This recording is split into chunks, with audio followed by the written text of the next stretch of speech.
Hello and welcome, I'm Arumba. Thank you for joining me. Let's play some more Republican Revolution. So, yeah, there's a little bit of a kind of strange thing going on, you know, with the whole Republican Revolution type idea. It wasn't really the most thought out premise. See, let me explain. I wanted to do the spread my dynasty game plan and, like, use the dynasty map mode, which I almost never use because I just don't.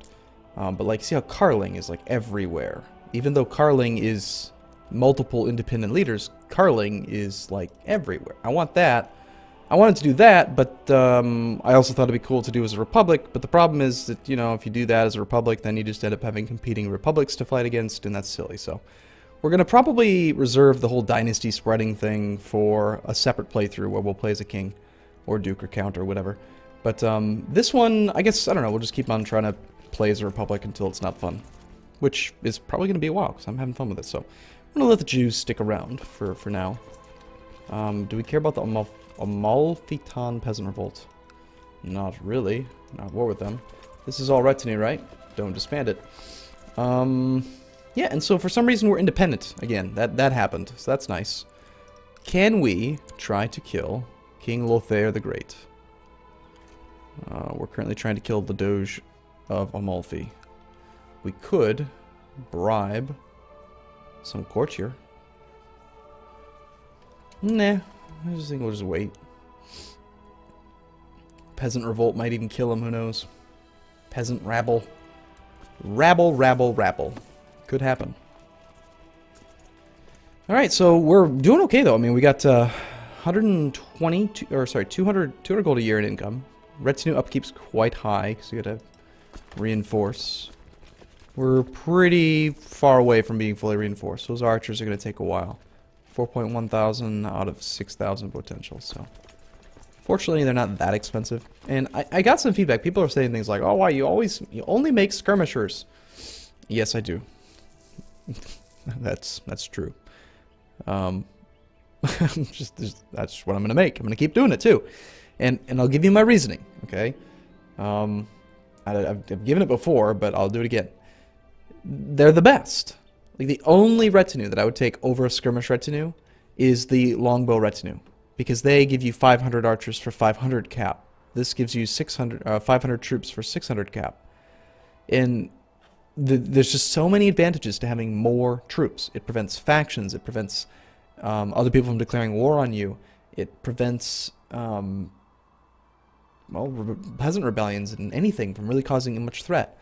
On top of that, you can position a larger force near an enemy before declaring war and then actually have them right, ready, and handy.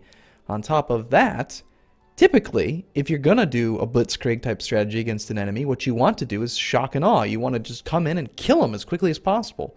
Archers excel in the skirmish phase before they even engage in melee combat. Archers are also, the skirmish phase is what is used when you assault. So if you take a look, this is a strange time in a series to be talking about game mechanics because, you know, who knows exactly how many people are going to watch episode 20 of this video, but this is good information for you. Like if we take, let's just raise up the retinue, or raise up the levy, sorry, in this province.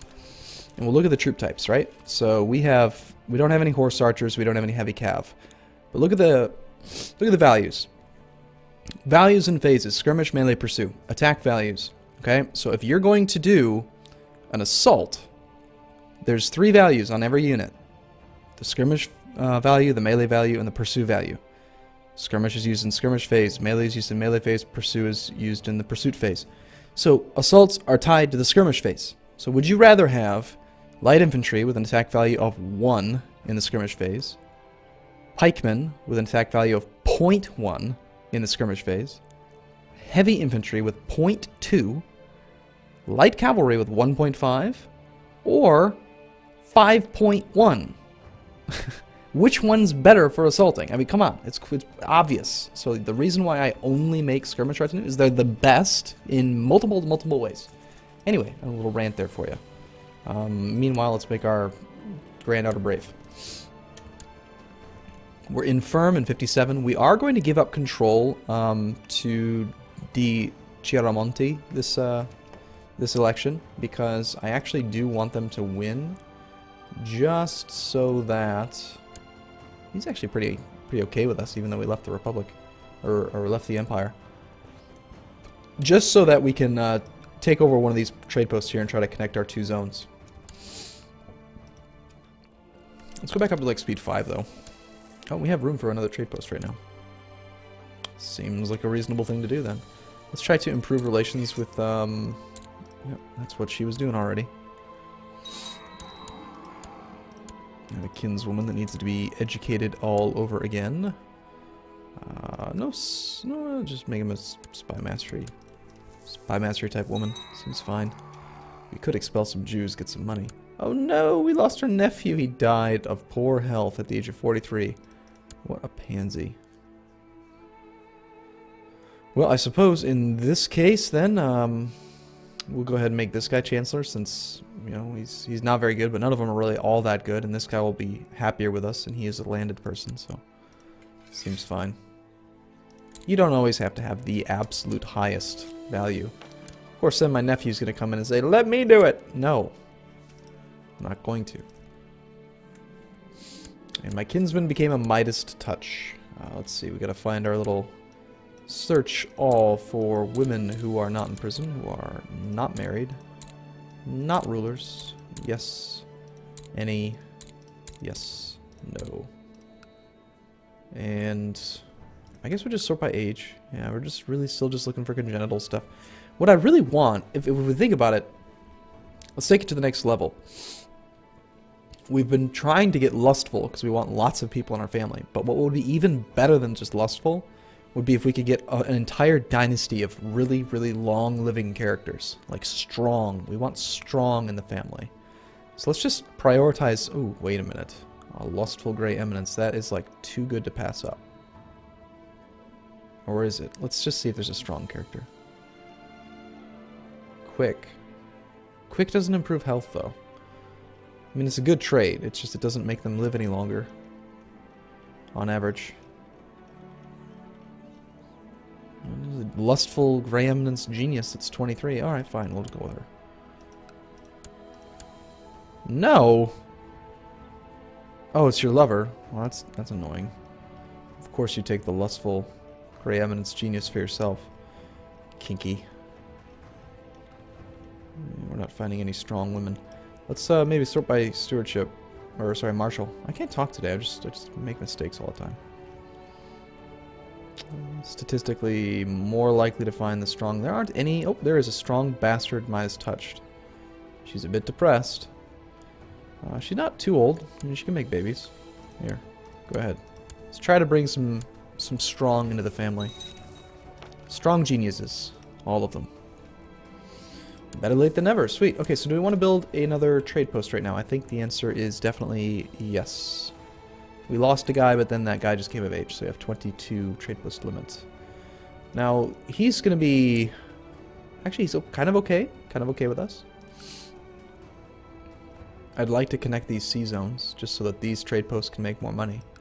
Like, this individual trade post is only making 9.3, where this one's making... Oh, that's typhoid fever. Like, see, this one's got 12.9. This one's just crap. Looted province. Well, they're at war. It's to be expected. This one got burnt to the ground. Fortunately, they didn't burn down my trade posts. That seems strange to me. You would think that the raiders, if it were me, if I were one of the people that made this game, I would make it so that, you know, raiders come and they burn stuff down. Well, they probably burn down the trade post too, and like absolutely just completely destroy it. That would make republics, because they're coming to take your money. I mean, it would just make sense to me that they would burn down a trade post. It's not a city, it's a trade post. It's a post. You know, like a little port. Anyway. What are we doing? Anyway, yeah, so we're trying to connect these sea zones so that this will get a big, huge amount of fire. And I think that means then that we're going to want to build probably here. So it'll connect these two. That's going to be 321 gold. It is pretty far from our current Republic-held province, Methone. Methone. The county of Methone is the closest Republic-held province.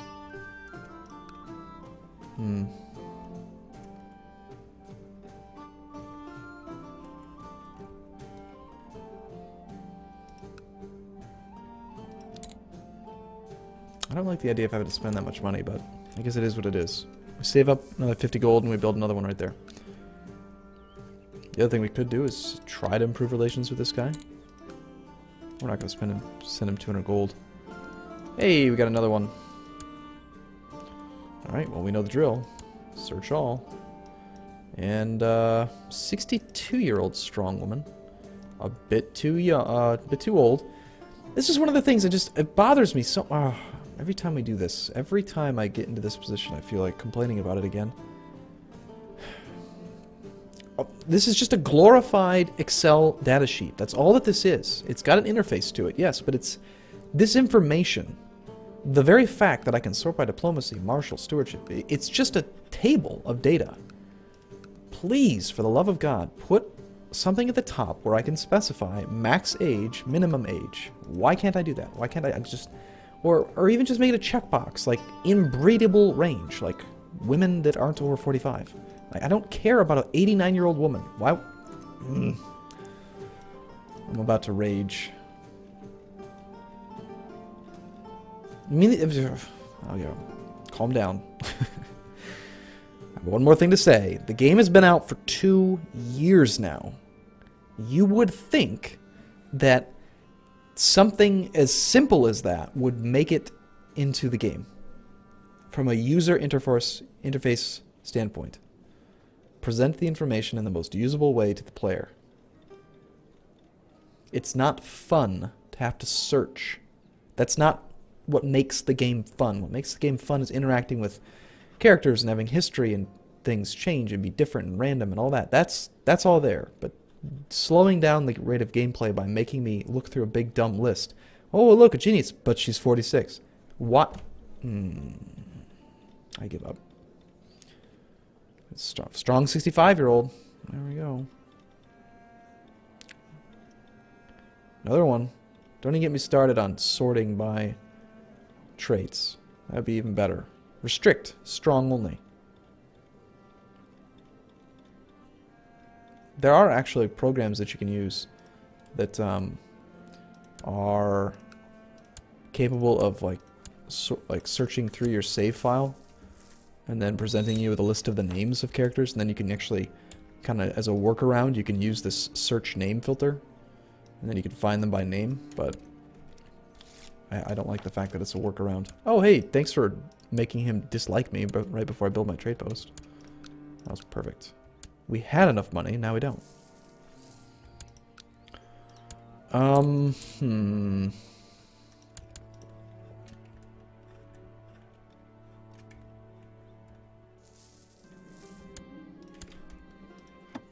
We have a few prisoners. We'll keep the patricians. We have 3 patricians. That's so funny. Demetrio, the Baron of Di Chiaramonti, Baron of Participazio, Baron of Tribuna. They're all in prison. We just keep everyone in prison. You guys exist in my prison cell.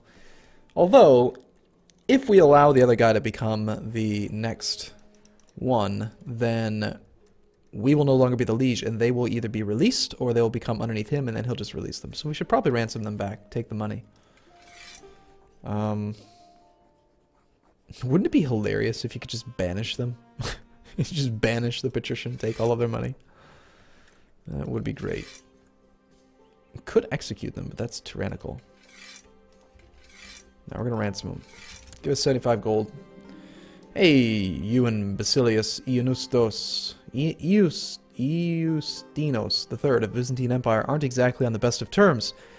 And now it seems he's encouraged an angry mob to burn down your trade post in Nicomedia. Alright, so you're a complete idiot then, is what you're saying. You want to take down my trade post, which provides your province with more income. Notice how this thing has the trade post modifier. Trade zone bonus. I'm making your city make 30% more money, and you want to burn it down. We have no choice. Offer a bribe. Or we just say skillful diplomacy to disperse the mob. Ha. Of course, he does get some money for burning down the trade post. That's why the AI does it, but it seems like a really stupid deal. Stupid thing to do. You want to be Chancellor? You're possessed. No. We don't want to possess the Chancellor. So, do we build this one and try to continue connecting them, or do we just try to build 2 now that are less expensive?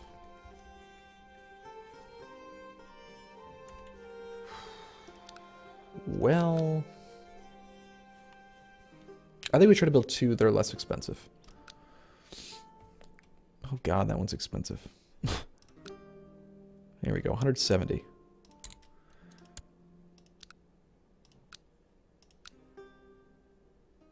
And then that one's 250. Alright, no. We're not going to build 2. We'll build 1 that's close, but then we're going to save up for 3. Oh, we're dead. Oh. Okay, well we have a new... it's a good thing we ransomed those characters. Serene Doge Angelo has steadfastly fallen asleep at the age of 57. He died bedridden and infirm. Okay, so be it. So please tell me that nothing bad happened. We still own all of our stuff. Yes, now we're red instead of green. And we're not... Oh, and our trade post limit went down because we just died, naturally. Okay, so, alright, well I think that's a good spot to take a break then. Of course, we get to keep our huge retinue because we're amazing. Although our overall retinue cap is reduced because the technology bonus is apparently less. I'm guessing that our capital, like when I press the home key, is in Veglia. So now that our capital is technically considered here, we're going off of Veglia's technology instead of Venice's. Venice's, that sounds funny. So instead of military org 3, we've got military organization 1.3. But we get to keep this monstrous army, so... Anyway, I'm going to take a break here. Thank you for watching, everyone. See you again soon.